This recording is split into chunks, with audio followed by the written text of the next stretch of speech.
Uchambuzi wetu mchana wa leo unaanzia Mashariki ya Kati ambapo jeshi la mapinduzi la Irani limesema leo kuwa halitokubali meli yoyote ya mafuta kutoka Mashariki ya Kati kupita katika njia ya Hormuz iwapo mashambulizi ya Marekani na Israel yataendelea, kauli iliyompelekea rais wa Marekani Donald Trump kusema Marekani itaipiga Irani zaidi iwapo itazuia usafirishaji wa mafuta.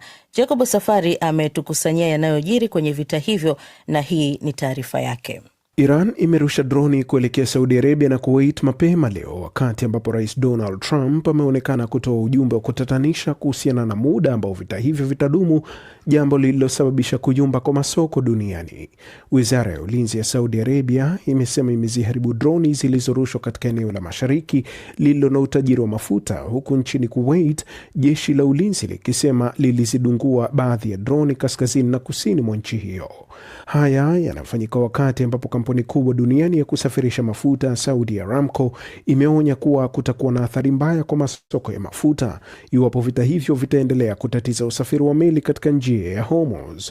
Hormuz ndiyo njia muhimu ya usafirishaji wa mafuta duniani, ikiunganisha mataifa makubwa ya uzalishaji mafuta katika eneo la Ghuba na Ghuba ya Oman na Bahari ya Uarabuni. Mashambulizi haya ya karibuni ya Iran kwa mataifa ya Ghuba yanafanyika wakati Trump amewaambia wabunge wa Republican kuwa huenda vita hivyo vikawa vifupi, ila saa chache baadaye akatishia kupitia mtandao wake wa kijamii wa Truth Social kuwa Marekani itaongeza mashambulizi Iran ikifunga njia ya Hormuz. Trump vilevile amesema Marekani inajivunia kushiriki vita hivyo. Iran ni nchi yenye nguvu sana na walikuwa wanaelekea kuiteka Mashariki ya Kati kama tungewapiga. Walikuwa na maelfu kwa maelfu ya makombora, ila sehemu kubwa sasa yameharibiwa. Walikuwa wanaiteka Mashariki ya Kati na kuisambaratisha Israel, kwa hiyo tulisitisha hilo kwa wakati mzuri. Tunajivunia kushiriki vita hivi na vitakwisha karibuni, ila ukianza tena watapigwa vibaya sana.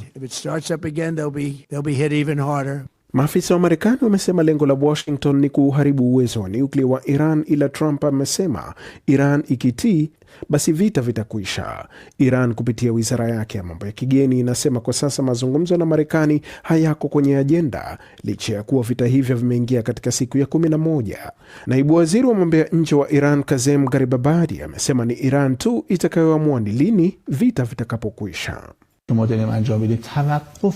Uamuzi wa kusitisha vita uko na Jamhuri ya Kiislamu ya Iran. Iran ikiamua, hata ule upande mwingine ukiacha vita, uamuzi utabaki na Iran kwa sababu wao ndio walioanza uchokozi. Tunastahili kusitisha vita pale tutakapokuwa na imani na kupata hakikisho kuwa uchokozi huu hautojirudia na wakubali jukumu la vitendo vyao.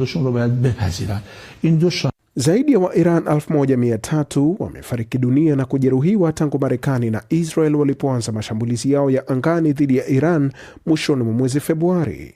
Waziri Mkuu Benjamin Netanyahu ameonya kuwa mashambulizi hayo dhidi ya Iran bado hayajakwisha na kudai kuwa operesheni hiyo inalenga kumaliza nguvu utawala wa kidini wa Iran. Wakati huo huo, jeshi la Israel limesema leo kuwa litaishambulia miundombinu ya wanamgambo wa Hezbollah hivi karibuni katika miji ya kusini mwa Lebanon ya Tyre na Sidon.